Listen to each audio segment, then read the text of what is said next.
এক মহিলা প্রতিদিন সকালে আল্লাহ ঈশ্বর ভগবানের নামে তার ঘরের সামনে একটি রুটি রশিদ দ্বারা বেঁধে ঝুলিয়ে রাখত। ওই রুটিটি নিতে গরিব এক বুজুর্গ বৃদ্ধ ব্যক্তি আসত এবং নিয়ে চলে যেত। বুজুর্গ ব্যক্তি শুকরিয়া ধন্যবাদ জানানোর পরিবর্তে আজব কিছু বলে চলে যেত। বৃদ্ধ বলে যেত, যা করছো তা যেন তোমার কাছে ফিরে আসে। দোয়া আশীর্বাদের পরিবর্তে বৃদ্ধের এরকম কথা শুনে মহিলার খুবই খারাপ লাগতো। মহিলা ভাবতো বৃদ্ধ দোয়া দেওয়ার পরিবর্তে কি যেন বড়বড়াচ্ছে। হেরান পরেশান হয়ে মহিলার দিমাগে শয়তানি বুদ্ধি ঢুকলো। প্রতিদিনের কিস্সা শেষ করতে পরদিন সকালে মহিলা রুটিতে বিষ ঢেলে দিল। কিন্তু মহিলা যখন বিষযুক্ত রুটি রশিদ দ্বারা বেঁধে রাখতে গেল তখন তার হাত কেঁপে উঠল। মহিলা বলে উঠল, হে স্রষ্টা, আমি কেন এই পাপ করছি? সঙ্গে সঙ্গে মহিলা বিষযুক্ত ওই রুটিটি আগুনের মধ্যে ফেলে দিল। পরবর্তীতে নতুন একটি তাজা রুটি বানিয়ে নিয়ে ঝুলিয়ে রাখলো ওই রশিতে। প্রতিদিনের মতো বৃদ্ধ ব্যক্তি আসলো, রুটি নিল এবং ওই কথাগুলো বলে চলে গেল, যা করছো তা যেন ফিরে আসে। কিছুক্ষণ পর মহিলার দরজায় কেউ যেন কড়া নাড়ালো।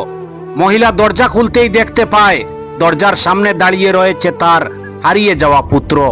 ফাটা কাপড় চোপড় আর ছেলেটি ক্ষুধার্ত। ছেলেটি মাকে জড়িয়ে ধরে বলল, মা, আজ তো আমি পেটের খিদায় মরেই যেতাম, কিন্তু পথিমধ্যে রাস্তায় ফরিস্তা রূপে একজন বৃদ্ধ বুজুর্গ আমাকে একটি রুটি দিয়েছিলেন। ওই রুটিটি খেয়ে আমি আমার প্রাণ বাঁচিয়েছি। ছেলের কথা শুনে মায়ের পায়ের নিচ থেকে যেন মাটি সরে গেল। ওই রুটিটি সেই রুটি যে রুটিটি ছেলেটির মা সকালে বানিয়েছিলেন। তখন মহিলার হৃদয় কেঁপে উঠল। মহিলা ভাবতে লাগলো, আজ যদি আমি ওই বিষ মেশানো রুটিখানির বদলি না করতাম, পরিবর্তন না করতাম, তাহলে এখন আমি আমার নিজ সন্তানকে নিজের হাতে মেরে ফেলতাম। তখন মহিলা বুঝতে পারলেন যে কর্ম ভালো হোক বা মন্দ, কর্মের ফল ঘুরে ফিরে আমাদের কাছেই আসে। তাই কোনো কিছু করার আগে মনে রাখতে হবে, উপরওয়ালা ঈশ্বর স্রষ্টা ভগবান আল্লাহ যে নামেই ডাকি না কেন, তার হিসাবে কোনো গড়বড়ি নাই। বিলকুল বরাবর হিসেব করেন তিনি, বিলকুল বরাবর হিসাব করেন তিনি। ভিডিওটি দেখে যদি আপনার একটুকুও ভালো লাগে তাহলে অবশ্যই একটি লাইক শেয়ার কমেন্ট করবেন, কারণ আপনার একটা মূল্যবান লাইক শেয়ার কমেন্ট আমার পরবর্তী ভিডিও বানাতে আমাকে উৎসাহ যোগায়।